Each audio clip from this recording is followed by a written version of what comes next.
All right. Well, hello everyone. Welcome to my first Facebook Live. I'm I'm starting this a few minutes early because I want to figure some things out and make sure everything's working. And I've got a few issues even now. So let me see if I can deal with my sound here. Okay, there we go. I was getting an echo back from that. Well, I apologize if the lighting is a little bit harsh. And for those of you who are watching on a big screen TV with 4K, you might be kind of wondering why the quality isn't so great. Uh, I'm having to do things simply for my first ever broadcast, and so I'm just doing it on my laptop with HD quality. Anyways, welcome to my little office here in Estes Park. I was going to take you outside and do this whole video outside, but it started raining, and so I'm inside. You may get a little bit of an echo as a result. You can see my photograph of Iceland. I love to have it up above my desk. It was from just a frigid, icy cold evening in Iceland. I was out by myself in the middle of not too far away. I don't know, 10, 15 miles from nearest town, but out in the middle of an open plain in the bitter cold. And the sky just put on a show like I'd never seen before. And so I have that above my desk just to remind me of that spectacular evening. And then I think you see, where is it? I got to get my hands right over this way. I've got a little plaque on my wall, and that's from a speaking engagement I had a few years ago. I was asked to speak, be the keynote speaker for the 100th anniversary of Rocky Mountain National Park. And it was a very special event. And then, yeah, that's about it to see in my office, unless you're interested in files. Lots of files here. I keep everything organized and tucked away. But thank you for coming today. Let's see. I'm just kind of rambling until I get all the sound worked out and the lighting, and a few more people join us. And so I apologize for that. If you looked at the thumbnail that I used for this event, that photo was taken this morning. And so you'll see that there's a lot of snow up on Long's Peak, and the valleys are turning bright green. In fact, I just a few minutes ago noticed that my neighbor across the street, that their aspen trees are beginning to put out their leaves. That's one of the first aspen trees I've seen with leaves this year. So spring is on its way. Usually, when it starts snowing up here, we know it's going to get warm very soon. In fact, the temperatures are scheduled to be on Monday, I think, getting up in around 70 degrees, I think, which is like 23 degrees centigrade, something like that. But it should be beautiful. But we're going to be losing our snowpack. Well, welcome everyone. Let's see, who do we have here? We have Sid and Sam. Andrew's there. Good to see you, Andrew. Sherry B and Lynn. Erik, all the way from Denmark, welcome. And Lynn is from Alabama. Very different temperatures there. Option 31. And oh, we even have Adam Shake. Good to see you, sir. And Donna is here from Iowa. Wow, we got a lot of people. I didn't really expect we'd have so many people on so soon. Well, I'll start answering questions in just a little bit. What can I tell you? Oh, this morning, I ended up spending a wonderful hour at the wilderness office here at Rocky Mountain National Park. They are training their rangers for the summer season, and they asked me to come in and speak with them and share my passion and love for Rocky Mountain National Park, and kind of my weird viewpoint of how I see the park and its benefits to visitors. And so that was a lot of fun. It's a real honor to get to spend time with some of those folk who are so passionate about caring for our natural world and have given so much to be able to do that. So it's great to be able to be there and to welcome them. Um, well, let me have a look here. What do we got? I just see option 311 is asking here, Can Trail Ridge Road or Fall River Road be hiked on during the summer season? I would not recommend hiking on Trail Ridge Road in the summer. There isn't really any space. It's just the road kind of drops right off on Trail Ridge Road, and there's a lot of traffic, and people aren't paying attention because they're looking at the scenery. And so that would not be a safe place. But uh, Fall River Road is a great place to go hiking during the summer season before the road opens. And the road usually opens at the beginning of July. So I would try to hike that road before early July. It's a wonderful hike. Once the road is open, there's just so much traffic and it's a dirt road. I would stick to one of the other 350 miles of trails we have in this park. Those are much more enjoyable than actually walking on the roads when they're open. So that's a great question. Um, and I see Sid and Sam are asking, and I'm saving all the questions that have already been sent in. I've got all those categorized and organized. Uh, and I'll answer those in just a few minutes. I want to give more people a chance to come, but I'm going to answer some of the ones that were just asked now for those of you who are here waiting for the show to start. And so Sid and Sam asked, what are the best trails which would require mandate level effort? I'm guessing it's not a term I hear a lot for hiking trails, but my guess is you're asking about our more strenuous trails that really kind of stretch you. Well, I'll have a quick look here, but uh, a great guide, and I hate to self promote here, but I do have a hiking guide. See if I can get that in. Hiking Rocky Mountain National Park, the Essential Guide, and I've got all the trails listed from easiest to hardest. And so those in the red will be some of the harder trails. And some of my favorite of those harder trails, if you really want to push yourself, if you think you want to find out what you can do, one of my favorites is Lake Nanita. And I hike to Lake Nanita usually from Grand Lake area.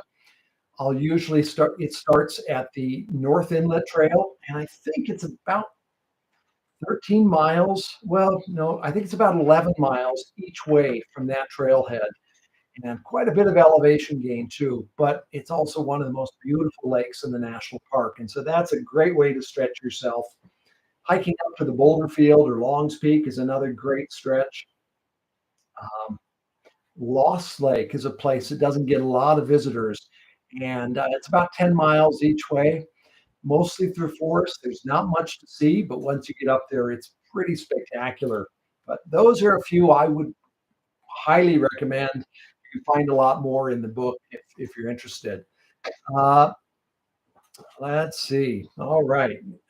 We've got a lot of questions coming in. I'll answer a few of them. I'm going to start, though, before everyone comes and answer a few for Erik Birch. He's coming all the way from Denmark and had a lot of questions. And I'll answer some of his questions right now, and the rest I'll leave for later because they apply to more people. But Erik is saying that he's going to be coming and just spending one day in the park, and he wants to know what he can do on one day. And I'll come back to that question. But he's also asking,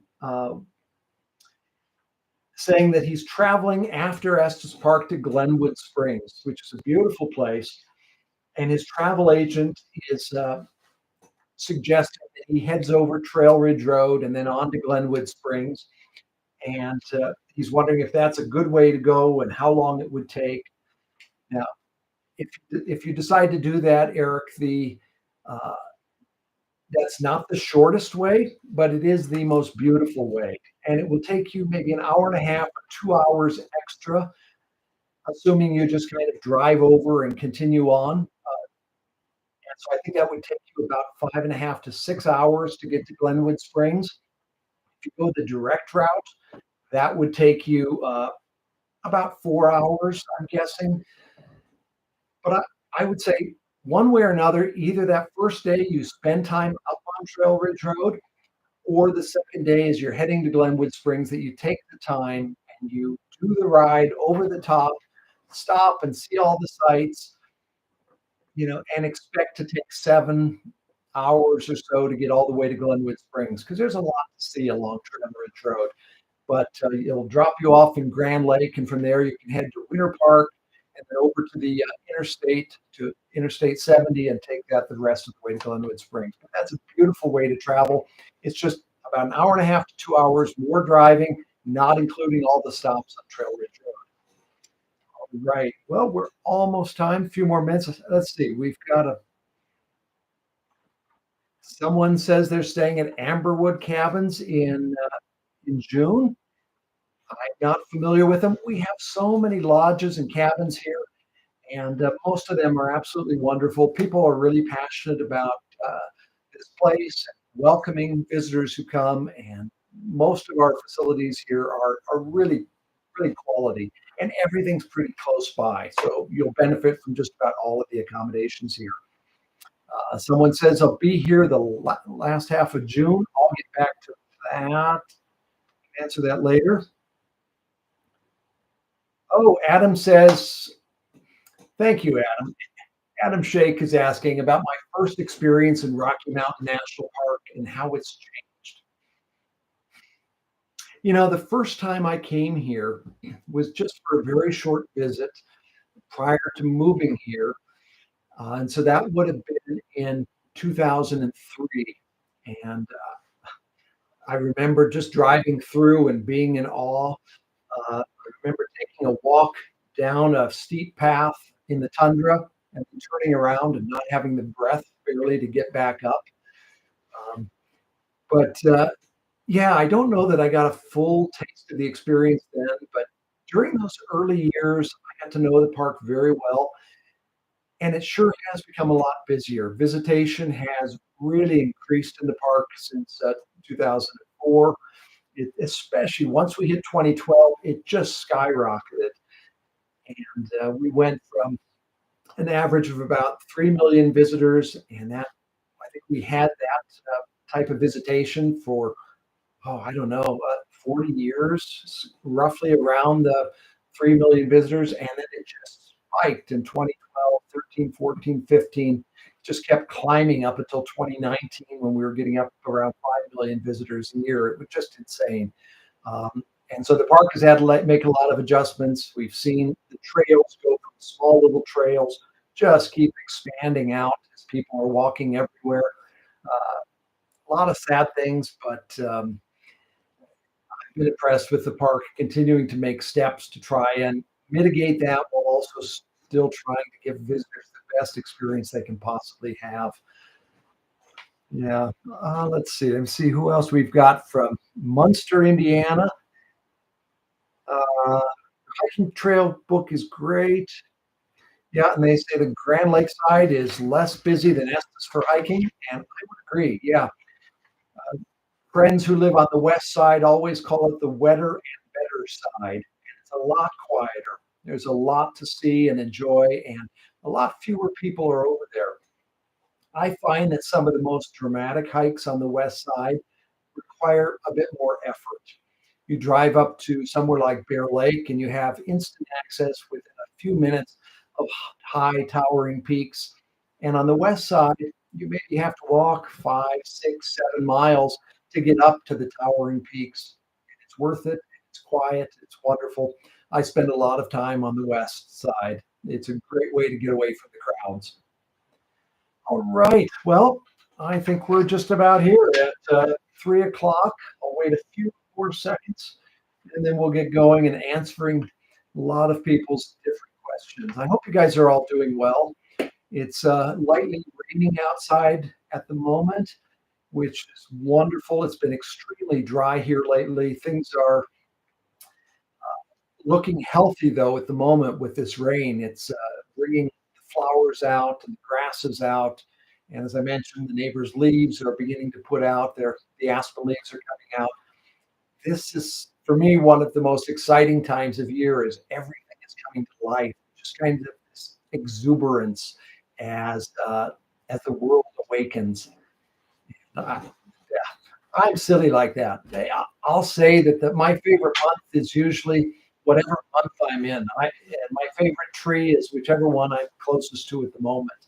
Everything here seems to be wonderful and one of my favorites. I find such joy just being in the presence of the wild world. I don't know. It just brings, whenever I'm stressed and not doing well, my wife will kick me out of the house and say, "Go for a walk in the woods." And I come back just doing wonderful. I was made to live out in the woods. That's where my happy place. And I'm sure many of you would say the same. All right. Well, it's 3 o'clock now, so we'll get started. Thank you, everyone, for coming today to my very first Facebook Live event. I don't know how this is going to go or what the quality will be of this video, but I thank you for coming and spending some time with me today. I'll do my best to balance talking to you, answering questions that have already been submitted, reading the questions that you're posting here, and trying to keep it all together. We'll see how well I do, but this is kind of an experiment today. But I'd be happy if I can help make your first visit or 50th visit the best that it can be. I'm passionate about our national parks and our wild lands. I feel like not only are they wonderful in and of themselves and have such value just in their own existence as this place that's wild, what the world might look like if our hand wasn't on every little bit of it. It gives us kind of a glimpse of what that might be like. But at the same time, I feel like those wild lands also make us better humans. It Hanging out with the right crowd has a big influence on who you become. When you hang out in the midst of beauty and goodness, beautiful flowers and trees and rugged peaks, it changes us, and I think it makes us better humans, helps us relate with each other, helps make us more compassionate and engaged with everything. And so I'm passionate about getting people out into the wilderness to enjoy it and experience it for themselves. Well, over the last few days, I've asked for people to submit questions, and I got quite a few of them.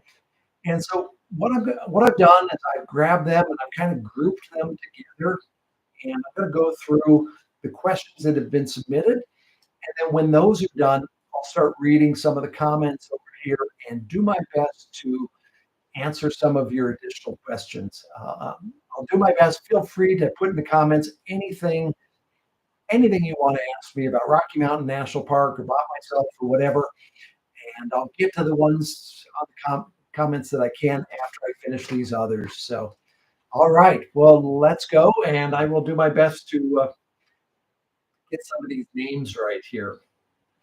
I firstly received a couple of different questions about June, which is coming up soon, and it's actually here I go again. My favorite month. I love it.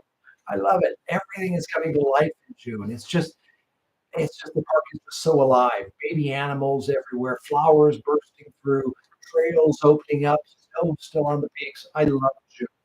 It's just amazing.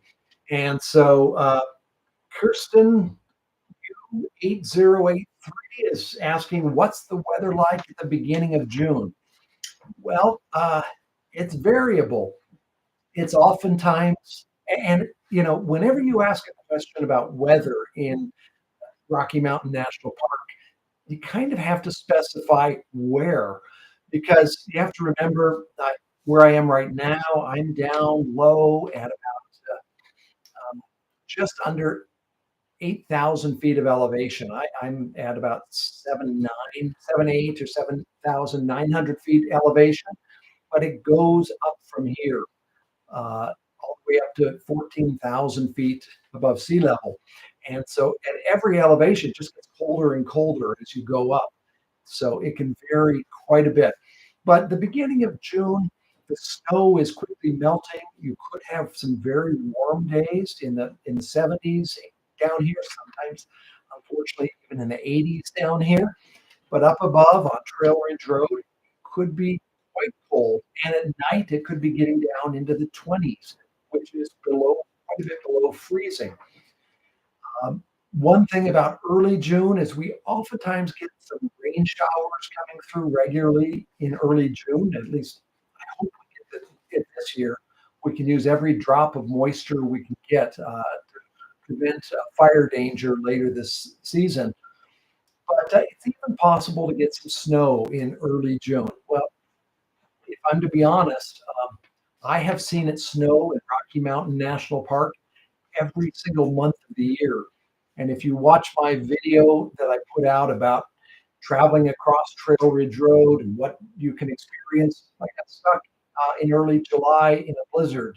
It was snowing hard, and we got about a half inch of snow while I was filming the video up there in July last year. So you never really know about what you're going to get weather. I expect the nights to be cool, the temperatures up high to be especially cool in the mornings, evenings, nights, and in the daytime up high, you could get into the 50s. But yeah, that's about what you can expect. And someone else wrote and asked if there would be snow in June at the end of June. Could happen, doesn't usually, but it could happen. What I recommend whenever you come to Rocky Mountain National Park, no matter what time of year, always bring some winter clothing with you because if you're going to go up high on Trail Ridge Road, which goes up to 12,000 feet of elevation, you could experience high winds and icy cold temperatures even in the middle of July. So have some warm winter hat, a windproof jacket, a warm sweater, some warm gloves that you can wear up there. Otherwise, I see people go up in their shorts and t-shirts. They drive up, step outside of the vehicle. Their eyes go big. They can't believe how cold it is. They jump back in and they drive away, missing the entire experience that they could have enjoyed up there. So, all right. I have another question about September, and this one is from at Fly Westvec MD, and they're writing from France. And they're asking, will there be snow in September? Again, that's certainly a possibility. It does happen. As I said, every month of the year I've seen it snow here. And so it's good to be prepared. But if it does snow in September or in early June, it'll melt very quickly. And within a few hours or by later in the day, it's usually gone and isn't a concern. You're not going to be stuck in a blizzard for days. It usually moves in and moves out. And I've got a couple October questions. Uh, at Chris at Chrisen1811 asks, what are some must-do hikes for early October? Well, early October, one of the things about that is the leaves on the aspen trees can be stunning. The other thing is up at the higher elevations, it can start to be very winter-like in early October. And so some of the hikes that I would recommend, one of them I think is just wonderful during the autumn, during that week, is to go to the Glacier Basin parking lot. It's where you catch the shuttle. And most people just get on the shuttle and take it up to Bear Lake. I would actually recommend that you go to the back side of the parking lot and there's a trailhead there and just follow that all the way up to Bierstadt Lake and then on to Bear Lake. You'll pass through some beautiful aspen groves on your way up. Beautiful hike and generally not too busy. Another beautiful early October hike is go up to Cub Lake. And again, on the way, you're going to see a lot of wildlife oftentimes on that hike. And you will go through a beautiful aspen grove that should be turning at that time. That's a great hike. If you ever drive up towards Bear Lake, you may have noticed there's a sharp hairpin turn, and there's a little road that goes off of that hairpin turn between Moraine Park and the Park and Ride, and that's Hollowell Park. And if you park there, you can follow the trail up into the woods to Mills Creek Basin, and there's a lot of beautiful aspen trees up there as well. Doesn't get a lot of visitors. It's a nice, quiet, easy, moderate October hike. Highly recommended. All right, now I've got timed entry questions. This one is from at JTT 1117. And they say, what's the best time to enter the park when going in with small kids who can't get up early? Well, it's the best time is when those kids are ready. I would say you want happy kids. You're gonna to so they can really enjoy the experience. And so figure out when they're going to get up and be ready, have had breakfast and be ready to go. And get a permit. If you want to get the 10 o'clock permit to enter the park or to enter Bear Lake area, depending on where you want to head. But I would say follow the kids. Happy kids will have a great time out there. And when you go, some of the great places to go with kids that are sometimes overlooked is like the alluvial fan. That's over by the Horseshoe Park area. And if you're going after July, the alluvial fan is great because the water levels will be a little safer in early June through mid-June. The water can be really rushing and make it a little dangerous. But a little bit later, late June, July, August, the water level is usually it's running more slowly, and places where kids can crawl on the rocks and get down in the water and splash, have a lot of fun. Another place my son always loved was a lumpy ridge area with its big rocks, and you could explore right next to the trailhead. There are a bunch of rocks you can crawl underneath and around, and it's a lot of fun for kids. But Bear Lake, my son always enjoyed. He would find there were markers all the way along the lake called bear paws, and it was meant to be had numbers that went along with a little guidebook. He could care less about the guidebook. He would try and find one, and we would encourage him to find the next. I think it's the only way we got around the lake when he was little. Yeah, entering with kids is great. And then another question they ask is it easier to get into the park from the west side? And yeah, the answer is yes. It's a lot quieter over there. You still may encounter lines when you enter, but they're usually not quite so long. And the west side's a great place to enter from if you're staying over there because it is much quieter. You still will have to wait. You need to give yourself a little bit of extra time, but the lines are nothing like what you'll experience here on this side. Um, Someone else, Karina 80 asks, we're coming in August. Which timed entry should we get? Is 7 a.m. better or is 8 a.m. better? Will parking fill early? Great questions. That's very important questions. Here's my take. Um, I personally think Rocky Mountain National Park is at its very best from sunrise onwards during the first hours of the day. I think the park is less busy. The sun is behind you, and so the mountains are all lit up and they look their very best. And so I would say get in there early. In terms of parking lots being filled, yeah, they fill up quickly. In fact, up at Bear Lake, I would be surprised if it wasn't full by 7 a.m. and sometimes even earlier. A lot of people try to avoid the timed entry permit system, and so they'll go in 4 a.m., 4:30, 5, and just squeeze in and get up there and bring their coffee and some food with them, sleep in the car until it's morning. And so it can be quite busy up there even once the permit system starts. It's a popular place, more popular than it needs to be because there's a lot else to see. I think everyone's deceived. That's where every good thing is, but that's not the truth. There's some good stuff up there, but I'll avoid it for months at a time just to avoid the crowds and go see everything else and avoid the crowds and have a magnificent experience.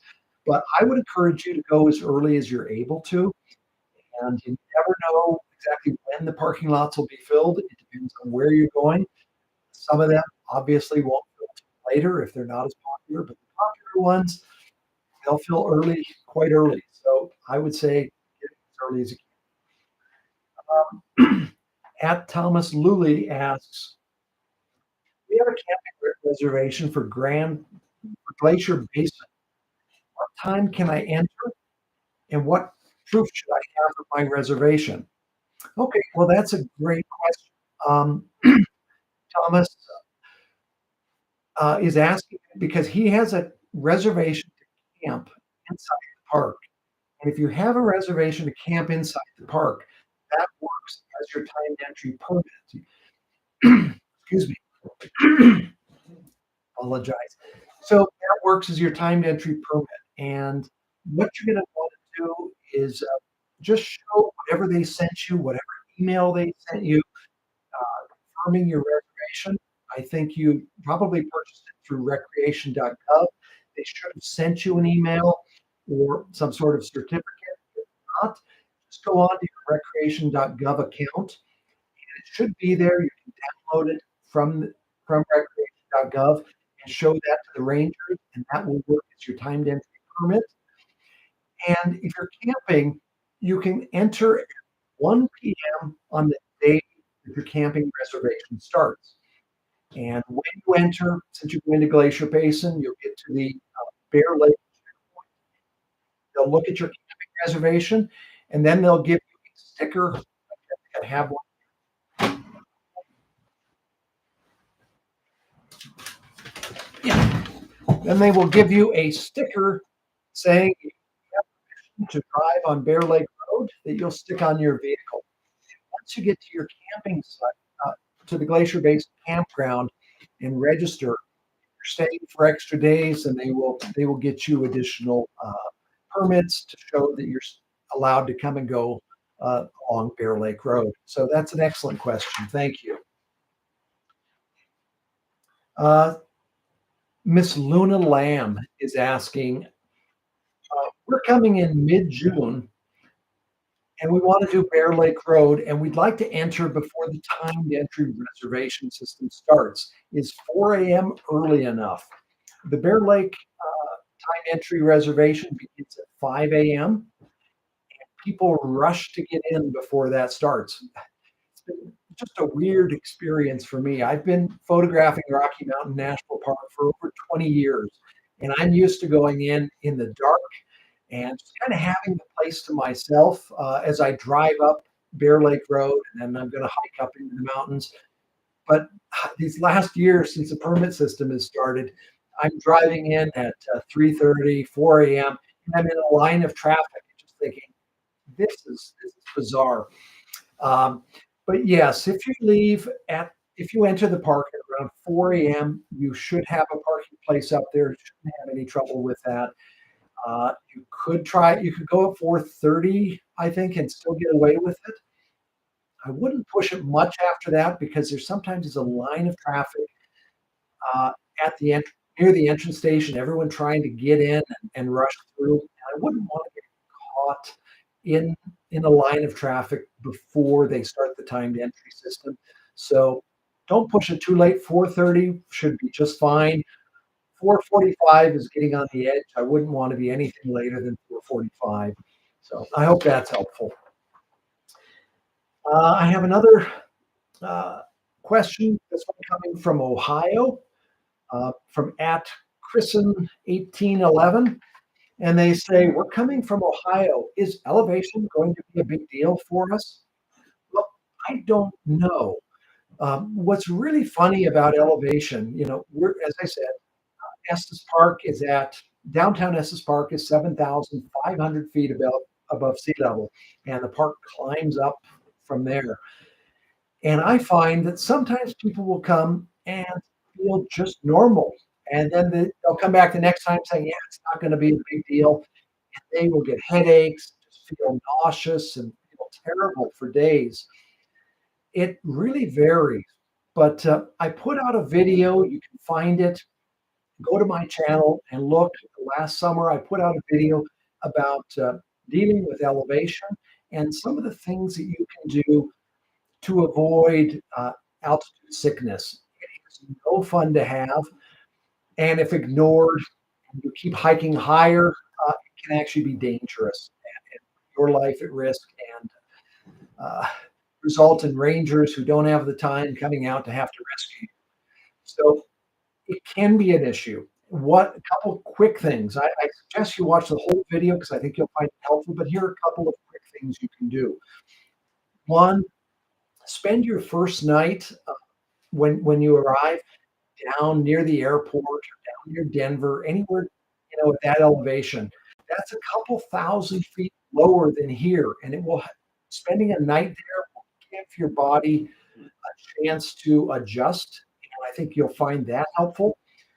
Another thing is when you arrive here that you drink. Well, let me go back.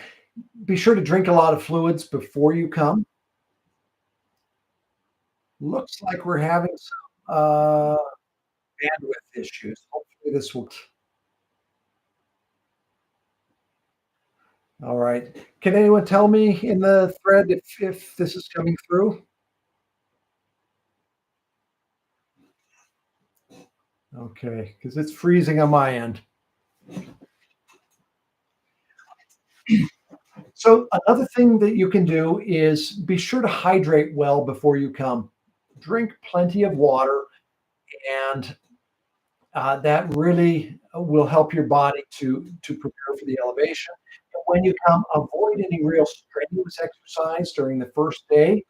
And I also would suggest don't do any big mountain hiking. And I would even suggest leaving Trail Ridge Road for your second day, not doing it on your first day. I think that all of those things will help you adjust in the elevation, not to be such an issue. All right. Now, Erik from Denmark, we answered one of your questions earlier on, and I will try and answer the second one here. Erik is coming from Denmark, and he spent one day in Estes Park, and he's wondering what should he do? I've spent 21 years here, and I still haven't seen it all, so trying to do it all in a day is challenging. What I would say is the easiest option for you would probably be to go up to the Bear Lake area and make the hike up to Dream Lake and Emerald Lake. It's just your easiest way to see a lot of the big mountains quickly and easily. It's also the busiest part of the park. There is quiet and beauty and silence to be found in the park elsewhere, but that's a busy place. But I would recommend that you head up there. I suggest either on that one day or on the next day as you drive out, that you spend some time up on Trail Ridge Road. That's one of the things that makes this park special, is that 1/3 of this park is above the elevation that trees are able to grow. And so in this world above the trees, there's a lot to see, but you need to get down on your knees and look at the plants and see how they've grown up in miniature, and to learn a bit more about what's happening in that alpine tundra. And so on your day, I would also suggest that you do at least one ranger program. You might want to do it on the alpine tundra. When you arrive at the park, you'll have a newspaper with information about what times the different ranger programs are happening. And I'd recommend that you do one of those ranger programs. I also might encourage you to even go up on Trail Ridge Road at sunset, and I think you're going to. It's an awe-inspiring experience to watch the sunset from up high at 12,000 feet, and that's something I would highly encourage you to do. There's so many things; it's hard to know where to start. That's almost the hardest question so far: what to do in one day. All right. Now, park pass questions. At Martin7878 asks, what are the new automated pass machines that you showed in your last video? Yeah, those are really cool. I first ran across one of those on a trip to Utah last November, and I was amazed because I was out in the middle of nowhere, and there was no electricity, there was no running water. It was down a dirt road, really rough dirt road. And here at this little campsite was this cellular base. Actually, I didn't even have cell connection, uh, but somehow there was this machine with an antenna that was connecting and enabled me to buy a campsite with my phone using Apple Pay. I was kind of amazed. But Rocky Mountain National Park has put those types of machines in a number of different places so that people can buy passes when they come. Now, these machines don't provide timed entry permits. This is not for timed entry. This is just for your regular park pass to enter the park. And those are needed all year round. You always need a park pass to come into Rocky Mountain National Park. But these machines are only selling day passes and week passes. They are not selling the multi-park pass or veterans passes or any of the other types of passes that they have. They're only selling individual day passes and week passes. If you want anything else, you need to go to one of the entrance stations when it's open. But if you're just visiting for the day and you're not going to be going into an entrance station when it's open, these little machines are a great option. And then the next question is the national park, and they said we have the America the Beautiful Pass, a Gold Star Veteran Military Lifetime Pass. Does that work in Rocky Mountain National Park? Absolutely. Yeah. The America the Beautiful passes will work in all of our national parks. In fact, that's what I get because I like to be able to go into other national parks and even enables you to go into many other federal lands with just the America the Beautiful pass. I think they cost $80 for an entire year. For me, that's a really good buy. All right. And I've got a few miscellaneous questions, and then I will get on to your comments here and see if I can answer some of the ones that you put in the comment section. If you have other ones, put them in there soon so I can get them. All right. Peter Berkery 9652 says he's not able to do hiking these days, and he's wondering where he can photograph from near the road. I have some friends who are just phenomenal photographers, and they're not able to, they don't have the mobility to get onto some of these hiking trails. And so let me tell you some great places that you can go without hiking to make some stunning photos. Firstly, for sunrise, I would encourage you to go to Marine Park. There's pullovers right on the main road where you get these great views from Marine Park of the mountains. And in the morning, sometimes around sunrise, there will be fog in the valley. And June, you've got the snow on top. It can just be magnificent. But that's a nice, easy one. If you're able to do just a little bit of walking from the car, Lily Lake can be a great option because it's you park right up next to the lake, and so that's a nice, accessible option.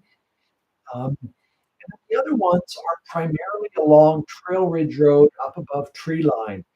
And some of the places I like to go are the Gore Range Overlook, just before the Alpine Visitor Center. You can look to the north, you can look to the, let's see, I'm sorry, you can look to the east, you can look to the west, and you can look to the south. And there are photographic opportunities in every direction. I love to go there if I'm not sure what the weather's going to do because it gives me a lot of different options. And you can just sit right in your car or get just out of your car and some great photo options there. So those are some that I would definitely recommend. All right. And then I have a question from Nicole Castillo, 1468. And she says, we're camping in the Arch Rock area of Rocky Mountain National Park, and that's up near the pool on the way to Fern Lake. And she heard about the fire that came through that area in 2020, and so she's asking, is there much danger from falling trees because they're going to be camping there? Well, yeah, there are a lot of burned trees in that area, and it is blackened. And those trees do fall over, especially in high winds. Now, normally during the summer, we don't have a lot of high winds. It's more of a winter problem that we have. But what when you get your permit from the wilderness office to go and camp there, they'll talk you through this, but they'll encourage you that when you get to the campsite to kind of look around and just to see if there are any trees that look unstable. generally, they've already sent people in around those popular campsites to cut down any trees that could fall on the actual tent sites there. So you shouldn't have any worries in that regard. You should be safe, but it's always good just to look around to see if there's anything you missed, figure out which way a tree is leaning, and say, okay, it's leaning this way. I'm going to put my tent a little to the side. That's what I do when I'm in more remote areas camping. You assess the trees and figure out where would they likely fall, and how can I put my tent in a place that I can actually sleep tonight and not worry about that. But generally, I don't think you should have much trouble from falling trees. If you're out hiking and the winds really pick up and get high, then you'll want to be careful and get somewhere that's away from all of these dead trees. All right. Will Goldsmith asked a fabulous question. He asks, "How do you stay safe and travel low impact when you're doing off-trail hikes?" Well, I don't normally encourage too many people to do off-trail hiking. It does have an impact on the park, um, and a lot of people aren't real comfortable orienting off-trail. But for my job as a nature photographer, I spend a lot of time off-trail, way out. I actually have a map, and I marked everywhere I've been in the park and say, okay, there's no black line here. I'm going to hike in there and find out what's in the middle there. So I'm going everywhere, and it is allowed to hike off trail. But here's some things I do firstly to minimize my impact. Generally, uh, I'll hike in quite a ways. I won't usually cut off trail right near the busy areas where there's a lot of activity and coming and going, because it just starts to break down all the plants and everything. And so a lot of the off trail hiking that I do, I'll use a trail to get back 5, 6, 7 miles, and then I'll cut off. And what the leave no trace principles encourage is to walk on hard terrain as much as you can. So as often as I can, I'm trying to walk on rocks, on gravel, on old logs, on anything, to help protect the vegetation. And when I stop, if it is vegetation, boy, I hate to try and stop on actual vegetation because just standing in place for a while, that will wear a hole, and it can take a long time in some of these places for life to grow back. Many people who visit Rocky Mountain National Park come from places much lower elevation where life is just thriving and growing. They're from Florida or other areas where things just grow. Up here in the mountains, it's not that way. It's life is hard for plants, and so when you trample them down, it can take a long time for them to recover. I do travel a lot through the tundra, and when I'm doing that, I'm particularly looking for big rocks to walk on as much as I can. But that's the main thing is it's just being thoughtful about the vegetation. Now, in terms and also not doing it in high trafficked areas. And the other thing, you asked about safety.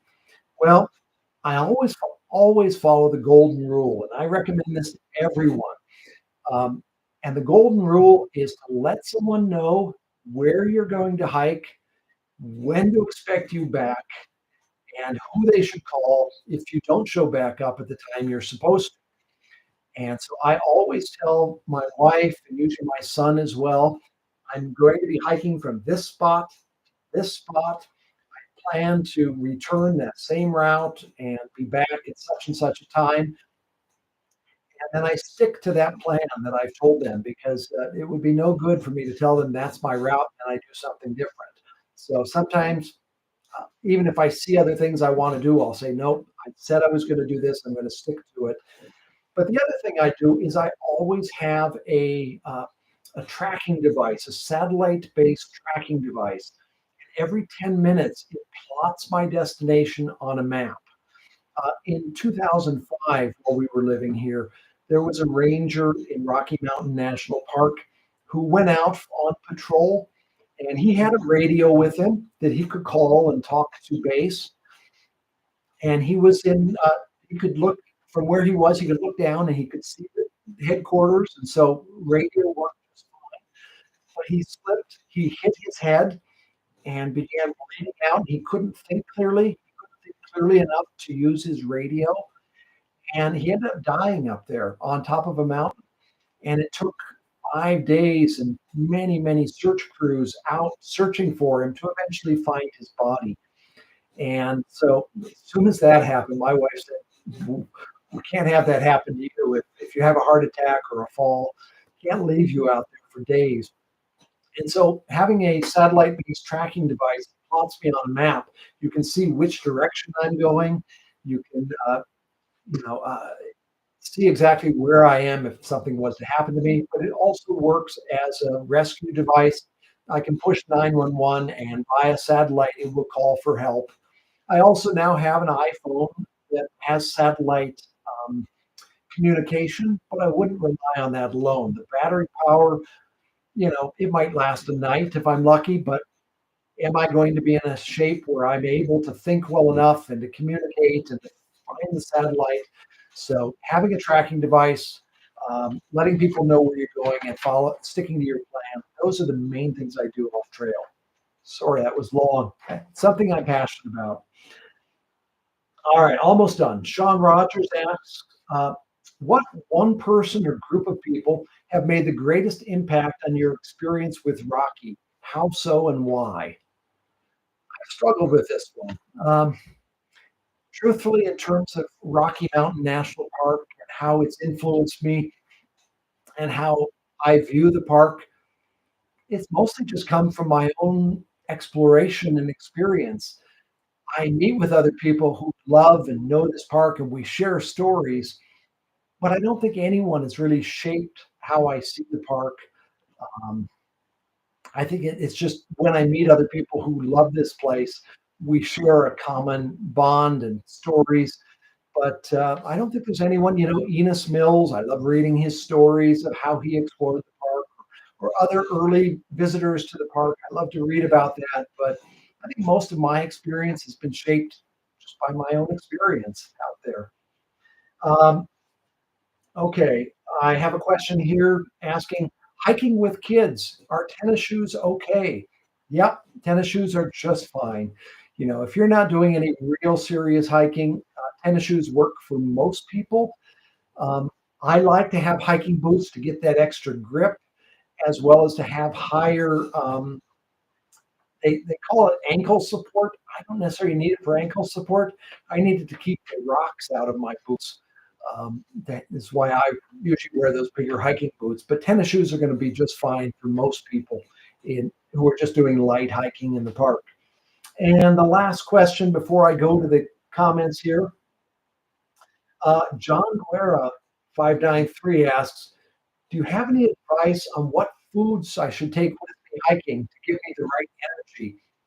Well, the big mistake I see people take, the big mistake I see people making when they go out hiking is when they're bringing Coca-Cola or a Sprite or some other really sugary drink, or they're bringing granola bars filled with sugar, or other sugary foods. And the problem with sugar is it's going to give you energy for a very short amount of time, and then it's going to drop you hard. And so I really recommend, nuts, and if you could do natural sugars, raisins or other fruits, and those will give your body some good energy. But I'm sticking usually to trail mixes, healthy granola bars, and um, fruit bars. I take a variety of things. I'll take sandwiches up there. Often take, if I'm doing longer hikes, I'll take my peanut butter sandwiches out into the middle of nowhere to eat. Camping food, that's a whole different story. But my daily foods are usually just more in the area of nuts and raisins and granola bars, and dried mangoes and things like that. This stuff I love. All right. Well, I hope I didn't bore you to death with that. I'm going to take a minute here, since I'm doing this by myself, and just start going down through some of the comments. And there are a lot of comments, so give me just a second here. All right. All right. Tracy is asking, we're staying at Glacier and I Bay. I think she means Glacier Basin in July. Are there bathrooms, pit toilets, and can we fill with water? No, I've not camped there. There certainly are pit toilets there. Vault toilet. They call them vault toilets. They always correct me at the Park Service when I call them pit toilets, which I do. And so, yeah, they're vault toilets. There isn't running water there right now. And so, can you fill with water? I think so. I think they have some spigots, but I'm not certain. What I do know is that they are that later this summer they're going to open the Moraine Park Visitor Center or Moraine Park Campground, and they have promised that that is going to now have running water and electricity. I don't know if that's something planned for Glacier Basin or whether they already have some running water there. I'm sorry. That's one thing I should do is actually camp in the park. It's, about 2 miles away. I just need to get a camping permit. Um, all right, let's see. What else do we have here? Someone says they're backpacking in the park Memorial Day weekend. Sounds wonderful. Be ready for some snow if you're going to be doing that. You know, until mid-June, there's snow above 10,000 feet in most places. Someone says, I've crossed paths with you a few times over the years. Oh, congratulations. Thank you. Good afternoon from Iowa, says John Kroom. Hi there, John. Someone says, we're the Kramers. Good to see you, Kramers. 30 miles from Canyonlands. Okay. Good trails for kids. I like to take kids on, it all depends on their age, but I mentioned spending a little time at Lumpy Ridge, and I don't mean taking them up to Gem Lake. That's not a good kids trail. But near the parking lot, there's some fun little places to play. I always like to take kids around Sprague Lake, around Lily Lake, number of different paths around Lily Lake. Some that go up high if they've got more energy, and some that are just down low. Um, let's see, where else would I go? Sprague Lake, Lily Lake, Bear Lake. If if they are full of energy, it really depends on the kids. I've seen kids 6, 7 years old hiking some really tough trails out there. But you might, if they seem to have some strength, you could try to go up to Dream Lake or Mills Lake. Mills Lake isn't quite so steep, and that can sometimes be a nice hike, but it just depends. That could be a little long for them. But I generally stick around some of the flat lakes. Oh, yeah, go over to the west side of the park. And on the west side, there are a number of flat trails. You can start on the Colorado River Trail, talk to them about that river and where it starts and where it goes to. It's really, it forms the Grand Canyon further down. There are trails up to Adams Falls and up to the East Meadow on the west side that are perfect for kids. You might spot a moose out there. And also even walking along the North Inlet Trail on the west side. It's flat and gentle. You'll sometimes see horses out grazing, lots of wildflowers. And for the first mile or two, it's just really a generally flat trail. So that's a good one. Um, Someone's asking, are there any steep drop-offs on the Emerald Lake Trail? There's one point that there's a little bit of a drop-off, but I wouldn't say anything significant. Not big drop-offs, like you're going to die, but yeah, they do climb up a little ways on some rocks, but not too bad. All right, any good lesser-known trails? Yeah, and you asked about lesser-known trails with kids. I think I covered that over on the west side, the North Inlet. Great, few people know about that. Can I travel to Grand Lake from Estes Park? Uh, and yes, you can travel from Grand Lake to Estes Park. Not right now. The road is closed. We expect it to open by somewhere around the end of this month. Uh, and at that time, yes, you will need a timed entry permit. And they're asking if I do that, do I need a timed entry for Bear Lake? Yeah, you also, if you're planning to go to Bear Lake, then what I would recommend is that you get a timed entry that covers Bear Lake as well. And what I would do, if you can't get all the way to the Bear Lake checkpoint by the time, I think if you're coming from Grand Lake, you let them know at the Bear Lake's entrance station that here's my Bear Lake timed entry. I used it to get in this morning at Grand Lake. They'll usually be gracious. Rangers are doing their best to balance the visitation, and uh, they're humans. If you're kind, they're generally understanding. But yes, you can drive in the summer from Grand Lake to Estes Park, and you will need a permit. Tracy, I see. Thank you for your gift. We're staying at Glacier Basin in July. Yep, and I just answered that one. Looks like. Another question: should we bring bear spray? No, you don't need to bring bear spray here. In fact, that's one of the clear signs that you're not that's your first visit here. We do not have grizzly bears. We have just about 20 black bears, and they're all very skittish. If they see you, they will run. And so you don't have to worry about bears. In fact, I have a video out about bears. Next question is best places to see wildlife. Usually the lower meadows are the best places. Beaver Meadows, Moraine Park, Horseshoe Park. Those are the best places generally in Cowanachee Valley. And mornings, evenings are best, not middle of the day. Also during the summer, as it starts to warm up, then the elk will migrate to the tundra area. So along Trail Ridge Road in the tundra, again, mornings and evenings are generally the best, but you sometimes can see them up there in the day. Um, where on the west side do I have the best chance of seeing moose? Um, well, we have too many moose. They are everywhere. In fact, you probably don't know they're invasive species, actually. Uh, Invited in by the Colorado Department of Wildlife to encourage tourism and hunting many years ago. And they have no predators, and they just breed and breed and breed, eat up all the willows.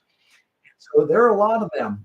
And so if you want to see moose and you're on the west side, driving up and down that main road in the Cowanachie Valley, those first 10 miles of Rocky Mountain National Park on the west side, they hang out in those meadows in the marshlands a lot, eating up all the willow. In fact, recent studies have shown that they've eaten 98% of the willows on the west side of the park and another huge amount on the east side. And right now, moose can be found almost everywhere in the national park. In fact, it's becoming a little bit dangerous in some ways. They're the only animal that really scares me out there. I've had lots of encounters with them.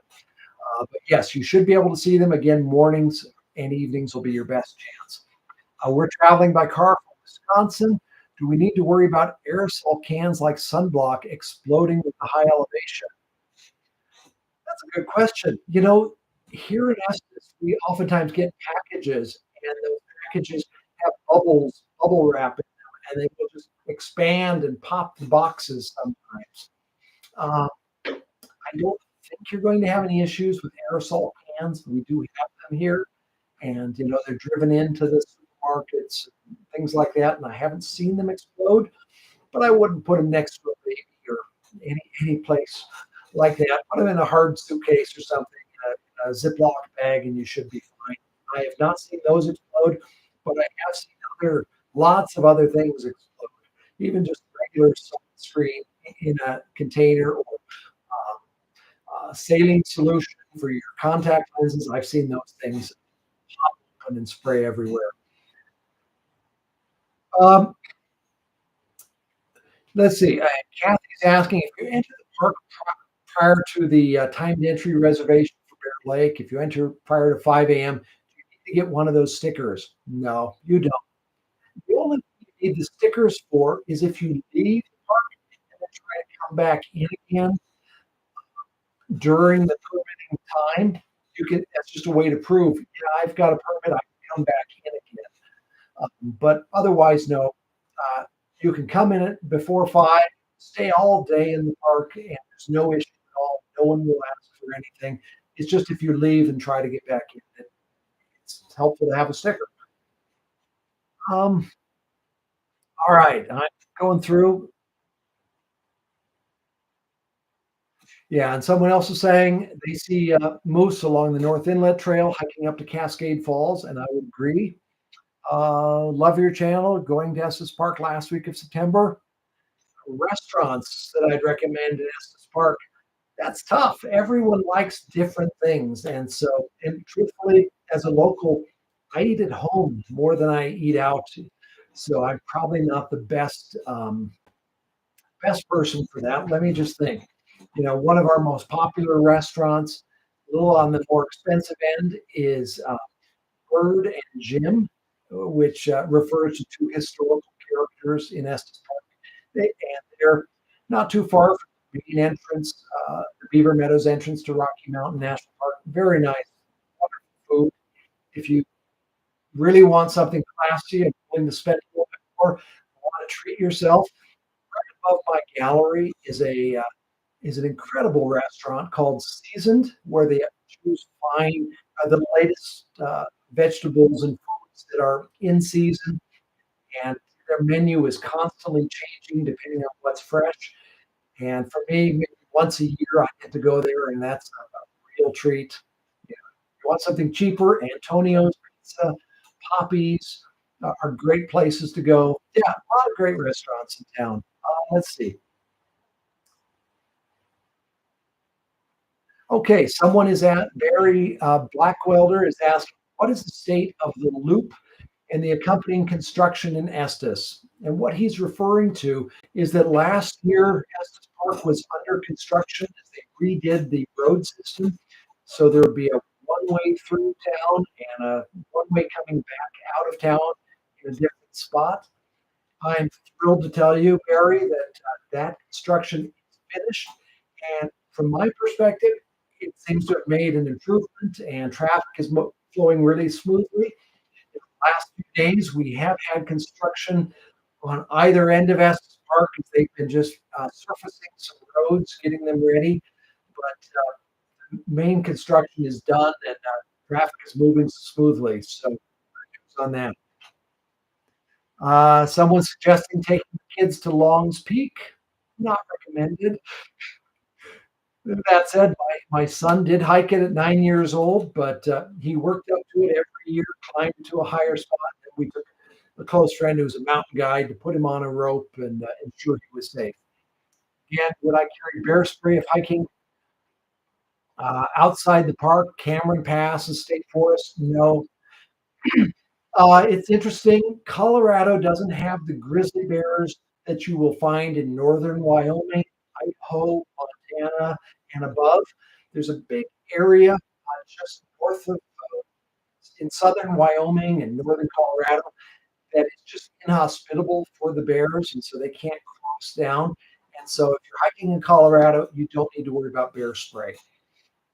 Uh, Best month to snowshoe around Estes. Well, Estes itself doesn't get much snow, but going up to Bear Lake and in that area, snowshoeing, I would say generally it will start around uh, mid to late November. But the best time would probably be January through even right now. It's pretty good up there. A lot, still as of today, there's 33 inches of snow at Bear Lake, and so there's still snowshoeing to be done. But I would say January through March is roughly the best time. The real challenge is just January and February. It can be extremely windy. Maybe March might be your best month. Let's see. Someone said they've tried to see moose several years in a row and no luck. Yeah, it happens. They're wild and they come and go. Lately, we've seen them hanging out at Sprague Lake and Lily Lake, Moraine Park, and they're around. But that sometimes happens. I've had people come and had long visits and haven't seen a single elk. That amazes me. But all right, let's see. Thank you for all the information. Thank you, William. Sherry, thank you. All right. Well, one last question, and I think that's going to be it then. Uh, Z Lee is asking, will Trail Ridge Road be open to hike and explore before the vehicles? Well, it usually is.